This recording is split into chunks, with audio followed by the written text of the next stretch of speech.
Hozirgi buxgalterlarimizga juda ham oson, chunki hamma narsa elektronniy, ularga rasmiylashtirish ham oson. Lekin katta buxgalterlar ularni hozir o'rgatish xohlamayapti. Sababini men shunaqa deb bilaman-da, bu mening o'zimning fikrim. Hozirgi yoshlarimizda bunaqa narsa sal kamroq deb o'ylayman-da, sabr, qunt.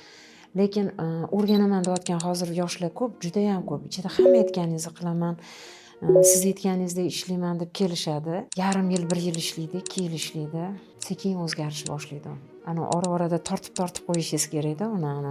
Hay deb bo'ladi, yosh bolani tarbiyalagandek. Ozgina 3-4 yillik уже tajribasi bo'lgandan keyin, masalan, deylik, 6-7 million oylik olgan bo'lsa, menga $1000 oylik bering boshlanadi. $1,500 oylik bering boshlanadi. Mana shunaqada. Keyin tajribadan kelib chiqib bitta narsa aytaman. O'zimda ham shunaqa holat bo'lgan. Shu o'zimni o'rgatayotgan qizim, to'g'ri, biz katta ob'yomda ish olardik. Shunaqa o'shalarni birini yetkazsak, birini yetkaza olmasdik.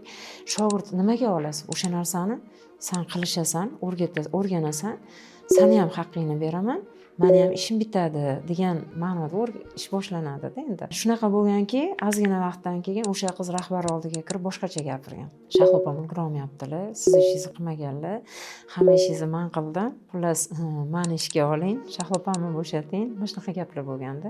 Endi kichkina xulosa qilib aytaman, yana aytganimdek, bu mening o'zimning fikrim. Shundan ham cho'chib, yosh katta buxgalterlarimiz yoshlarni hozir o'rgatishga qo'rqib qolishdi.